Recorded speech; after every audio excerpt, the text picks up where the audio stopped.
মন্ত্ৰিত্ব লাভ কৰি তেখেতে এটা বস্তুৱে লাভ কৰিছে যে জাংগিলাৰ নিচিনা আমি নিউজত শুনা মতে জাংগিলাৰ নিচিনা এজন ব্যক্তিক তেখেতে সিন্ডিকেটত বহাইছে তেওঁ প্ৰতিটো কামে জাংগিলাৰ জৰিয়তে কৰি আছে তেওঁৰ সম্পত্তি পাহাৰ কৰিছে জনগণৰ কাৰণে ৰাইজৰ কাৰণে ভোটাৰৰ কাৰণে মাজবাট বাকী ৰাইজৰ কাৰণে তেখেতে একো কৰা নাই মাত্ৰ তেওঁৰ সম্পত্তিৰ হাৰ শতকৰা তেখেতে আমাৰ 226.17% বৃদ্ধি কৰিছে গোটেই অসমত তেওঁৰ সম্পত্তিৰ হাৰ শতকৰা বৃদ্ধি তৃতীয় স্থান তেখেত দখল কৰিছে অসমৰ ভিতৰত নমস্কাৰ শ্ৰদ্ধাৰ আমাৰ ইপিপিএল দলৰ মাইনৰিটি সেলৰ মোৰ সহকৰ্মী সাধাৰণ সম্পাদক আমিনুল্লাহ সাহাব সম্পাদক সাবান আলী ডাঙৰীয়া উপসভাপতিকে আদি কৰি মোৰ সহকৰ্মীসকল শ্ৰদ্ধাৰ সাংবাদিক বন্ধুসকল আজি আপোনালোকক মাতি এটা প্ৰেছ কনফাৰেন্স দিয়াৰ উদ্দেশ্যই হ'ল আগন্তুক বিটিসি আগন্তুক এছেম্বলি ইলেকশ্যন অহা 9 তাৰিখত হ'ব লগা নিৰ্বাচন সংক্ৰান্তত আমি মাইনৰিটি সেল তৰফৰ পৰা অসম তথা বিটিসি বাসী ৰাইজক কিছু ক'বলগীয়া কথা গুৰুত্বপূৰ্ণ কথা আমি সংবাদ মাধ্যমৰ জৰিয়তে প্ৰকাশ কৰিবলৈ ওলাইছোঁ আমাৰ কথাখিনি হ'ল যে যোৱা বিটিসি নিৰ্বাচনত হাগ্ৰামা মহিলাৰী ডাঙৰীয়া সংখ্যালঘু অঞ্চলবিলাকত সোমাই তথা বিভিন্ন ধৰণৰ আবহাওয়াৰ কথা কৈ বিজেপি হটাও বিটিসি বাঁচাও এনেকুৱা ধৰণৰ স্লোগানেৰে বিজেপিৰ বিৰুদ্ধে হুচ্চাৰ হৈ সংখ্যালঘু মানুহখিনিৰ মানে মন জয় কৰি সংখ্যালঘু মানুহখিনিক আবহাওয়াৰ কথা কৈ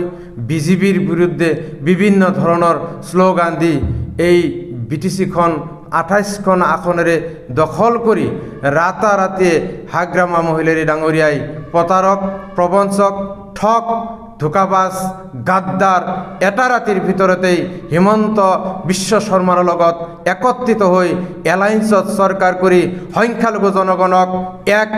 প্ৰতাৰণা কৰেছে গাদ্দাৰি কৰেছে এই গাদ্দাৰিৰ প্ৰত্যুত্তৰ দেওয়াৰ কাৰণে আজ সংখ্যালঘু সমাজে আমি ওলাই আহিছোঁ মাৰ বান্ধি আমি সংখ্যালঘু অঞ্চলবিলাকৰ পৰা হাগ্ৰামাৰ নাংগল পাৰ্টি আমি কেনেকৈ আঁতৰাই দিব পাৰিম তাৰ কাৰণে আমি অহৰহ কাম কৰি আছোঁ আজি প্ৰতিটো কথাই আজি হাগ্ৰামাৰ প্ৰতিটো কথাই ঠক প্ৰবঞ্চনাত পৰিণত হৈছে যে তেখেতে কৈছিল যে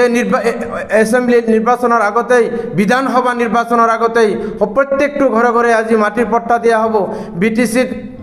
2003 চনৰ পৰা যিসকল মানুহ বসবাস কৰি আছে প্ৰত্যেকজন মানুহকেই হাগ্ৰামাই মাটিৰ পাট্টা দিয়াৰ কথা আছিল আজি বিধানসভাৰ নিৰ্বাচন সমাগত কেইজন সংখ্যালঘু মানুহক হাগ্ৰামা মহোদয়ে মাটিৰ পাট্টা দিছে তাৰ আজি আমি প্ৰশ্ন সুধিছোঁ তেওঁৰ জবাব বিচাৰিছোঁ যদি এজন মানুহক মাটিৰ পাট্টা দিব বিচাৰ পাৰা নাই তেতিয়াহ'লে আবহাওয়াৰ কথা কৈ সংখ্যালঘু মানুহক প্ৰতাৰক কৰাৰ দায়িত্ব তেখেতক কোনে দিছিল গাদ্দাৰি কৰাৰ অধিকাৰ তেখেতক কোনে দিছিল আজিৰ মাটিৰ পট্টাৰ কথা কৈ বিজেপিৰ ভয় দেখুৱাই বিটিসি দখল কৰি এই এতিয়া আহিছে হিমন্ত বিশ্ব শৰ্মাৰ লগত একত্ৰিত হৈ অসম চৰকাৰ গঠন কৰাৰ কাৰণে যি হিমন্ত বিশ্ব শৰ্মা অকল সংখ্যালঘু বিৰোধী নহয়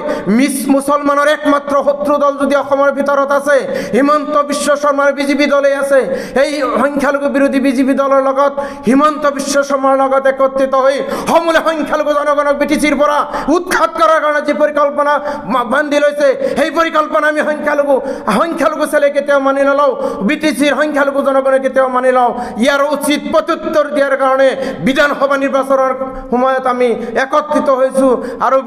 বিটিসিত বসবাস কৰা প্ৰত্যেক ঘৰ সংখ্যালঘু জনগণক আমি সজাগ হ'বৰ কাৰণে অনুৰোধ জনাইছোঁ যে এতিয়াই আমাৰ উপযুক্ত সময় যি সময়ত যদি আমি এই সময়ত যদি হাগ্ৰামাত আমি উচিত শিক্ষা দিব নোৱাৰোঁ তেতিয়াহ'লে আমাৰ আৰু ভবিষ্যৎ আমাৰ অন্ধকাৰ হ'ব গতিকে বিটিসি তথা অসমবাসী সংখ্যালঘু জনগণক এই প্ৰেছ বিবৃতিৰ জৰিয়তে মই সংখ্যালঘু কোষৰ জেনেৰেল ছেক্ৰেটাৰী হিচাপে বিনম্ৰতাৰ অনুৰোধ কৰিছোঁ যে আপোনালোকে সকলোৱে জানে যে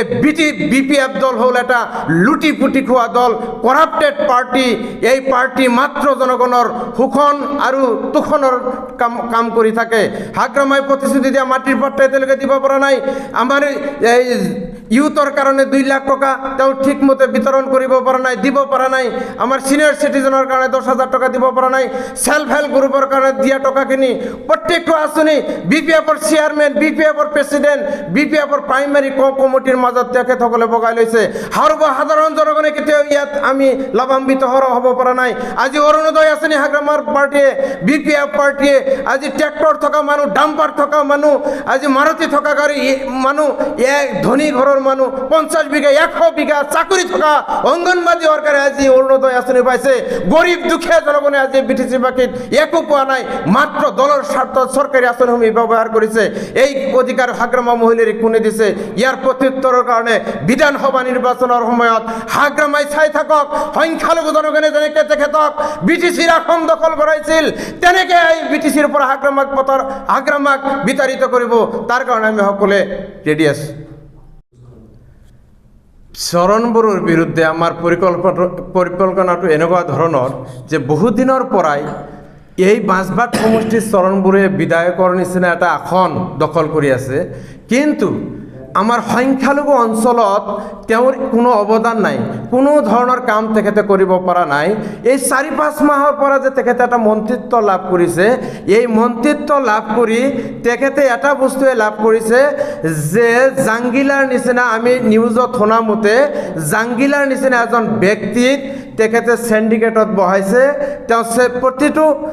কামে জাংগিলাৰ জৰিয়তে কৰি আছে। তেওঁৰ সম্পত্তি পাহাৰ কৰিছে জনগণৰ কাৰণে, ৰাইজৰ কাৰণে, ভোটাৰৰ কাৰণে, মাজবাটবাসী ৰাইজৰ কাৰণে তেখেতে একো কৰা নাই। মাত্ৰ তেওঁৰ সম্পত্তিৰ হাৰ শতকৰা তেখেতে আমাৰ 226.17% বৃদ্ধি কৰিছে। গোটেই অসমত তেওঁৰ সম্পত্তিৰ হাৰ শতকৰা বৃদ্ধি 3য় স্থান তেখেত দখল কৰিছে অসমৰ ভিতৰত। এজন বিধায়ক হৈ 5 মাহৰ এটা মন্ত্ৰী হৈ ইমান টকা পইচা সম্পত্তি কেনেকৈ ঘটিল? মাত্ৰ দুৰ্নীতিৰ জৰিয়তে তেখেতে এইবিলাক কৰিবলৈ পাইছে। চেণ্ডিকেটৰ পৰা তেখেতে পইচা পাইছে, বিভিন্ন কমিশ্যন ৰাজ চলাইছে, সেইবিলাক দি আজি এইবিলাক সম্পত্তি কৰিবলৈ আৰম্ভ কৰিছে। সেইকাৰণে আমি সংখ্যালঘু তথা BTC-বাসী ৰাইজক এই BPF দলৰ পৰা বিৰত থকাৰ কাৰণে অনুৰোধ জনাইছোঁ। 9 তাৰিখৰ যিটো নিৰ্বাচন হ'ব, এই নিৰ্বাচনত সকলোৱে BTCৰ শান্তিৰ স্বাৰ্থত, BTCৰ ভালৰ স্বাৰ্থত, BTCৰ উন্নয়নৰ স্বাৰ্থত UPPL দলৰ প্ৰত্যেকটো কেণ্ডিডেটক আপোনালোকে ভোট দি জয়যুক্ত কৰিব। আৰু আমি ৰাইজক প্ৰতিশ্ৰুতি দিওঁ যে যোৱা 5 বছৰত প্ৰমোদ বড়ো চৰকাৰৰ দিনত আপোনালোকে সকলোৱে জানে, এটা বন্দুকৰ আৱাজ আপোনালোকে শুনা নাই, এটা গুলিৰ আৱাজ আপোনালোকে শুনা নাই, এটা কিডনেপিং হোৱা নাই, ডেথ বুলি কোনো শব্দ BTCত উচ্চাৰণ হোৱা নাছিল, কোনো আৰ্মি মিলিটাৰীৰ কোনো নাছিল, ফ্লেগ মাৰ্ক নাছিল, কোনো হত্যা হিংসা নাছিল, কোনো কিডনেপিং নাছিল, কোনো চান্দা নাছিল, কোনো কমিশ্যন নাছিল, কোনো দুৰ্নীতি নাছিল। এনেকৈ এটা সুশাসন প্ৰমোদ বড়ো ডাঙৰীয়াই BTCত প্ৰৱৰ্তন কৰিছিল আৰু আমি শান্তিত বসবাস কৰিবলৈ পাৰিছোঁ। আপোনালোকে সকলোৱে জানে যে আজি BTC অঞ্চলত বিভিন্ন জাতি ধৰ্মৰ মানুহে আমি বসবাস কৰোঁ। এই BTCত আজি যোৱা 5টা বছৰত প্ৰত্যেকটো জাতি জনগোষ্ঠীৰ লগত আমি ভাতৃত্ববোধেৰে জীয়াই থাকিবলৈ পাৰিছিলোঁ। আজি 5 মাহীয়া 6 মাহীয়া কাৰ্যকালত সেইখিনি কিন্তু হেৰুৱাই পেলাইছোঁ। জাতি ধৰ্মৰ মাজত আজি বিভিন্ন ধৰণৰ ঘৃণাৰ ভাৱ বিয়প আৰম্ভ কৰিছে, বিভিন্ন জুৱা খেল আৰম্ভ হৈছে, আজি ঘৰ জ্বলাজ্বলি আৰম্ভ হৈছে, বিভিন্ন ধৰণৰ কিডনেপিং আৰম্ভ হৈছে, হত্যা আৰম্ভ হৈছে, বম ব্লাষ্টিং আৰম্ভ হৈছে। এনেকৈ যদি BTCত অশান্তি হৈ থাকে, তেতিয়াহ'লে আমাৰ নিশ্চয় অহা দিনবিলাকত BTCত এক অশান্তিৰ পৰিৱেশ সৃষ্টি হ'ব। গতিকে BTCৰ শান্তি ৰক্ষাৰ স্বাৰ্থত, BTCৰ ডেভেলপমেণ্টৰ স্বাৰ্থত আমাৰ প্ৰমোদ বড়ো ডাঙৰীয়াৰ নেতৃত্বত যি UPPL দল চলি আছে, এই দলৰ প্ৰত্যেকটো প্ৰাৰ্থীক ট্ৰেক্টৰৰ ছবিত ভোট দিয়াৰ কাৰণে মই বিনম্ৰতাৰে অনুৰোধ জনাইছোঁ। ধন্যবাদ।